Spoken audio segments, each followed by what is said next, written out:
Akwụkwọ ndị eze nke abụọ, isi 21. Manase dị afọ 2 mgbe ọ malitere ịchị. Ọ chịrịkwa afọ 55 na Jerusalem, nke nna ya bụkwa Efizeba. O mere omume ọma n'anya Jehova, dịka ihe arụ nke ndị mba ọzọ bụ ndị Jehova chụpụrụ n'ihu ụmụ Izrel. N'ihi na ọ laghachiri wee wughachi ebe ndị Hezekaya nna ya biburu. O wuru ebe ịchụ àjà nye Baal ma guzobe otu igwe, dịka Ehab eze Izrel, ma fee ndị ọbịa niile nke eluigwe ofufe, ma mee ka ha dị ụtọ.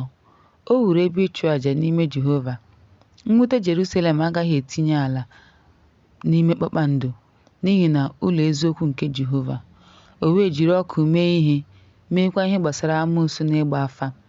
Ha bụkwa ndị maara mmụọ anwansi, ma mee ihe ọjọọ dị ukwuu n'ime ya, kama anya Jehova iji kpasuo ya iwe.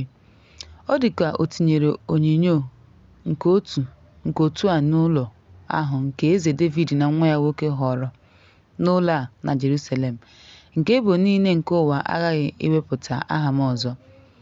Ha ga-esikwa n'ala nke nna nna ha mee ka ha dị ọcha, ma mee ihe niile m nyere n'iwu maka ohu m Mosis nke m na-eme. Ma ha eduhieghị ha ka ha nye ha iwu. Mana Manase duziri ime ihe ọjọọ karịa ndị mba ọzọ. Jehova bibiri ha n'ihu Izrel.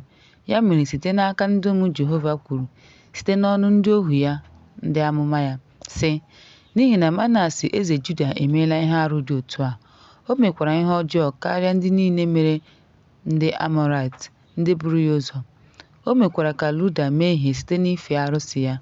Ya mere, otu a ka Jehova Chineke nke Izrel sịrị, lee, m ga-eme ka obi ụtọ dakwasị Jerusalem na Luda, nke na ndị nụrụ ya ga-anụ ntị ha.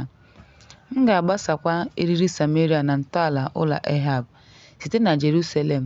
M ga-emekwa ka Jerusalem dị ọcha, dịka mmadụ si asa efere nke ọ ga-akwatu. M ga-ahapụ ihe fọdụrụ n'ihe nketa m, ma nye ha n'aka ndị iro ha. A ga-anapụta ha ihe niile ha nwere, n'ihi na ha emeela ihe ọjọọ n'anya m. Ha akpasukwala m iwe. Ndị nna ha si Ijipt pụta ruo ugbu a. Manase wụfuru ọtụtụ ọbara, aka ha dị ọcha, ruo mgbe o jupụtara Jerusalem site n'akụkụ ruo n'akụkụ, tinyere mmehie o mere mgbe o mere ka Juda mehie. O mekwara ihe ọjọọ n'ihu Jehova.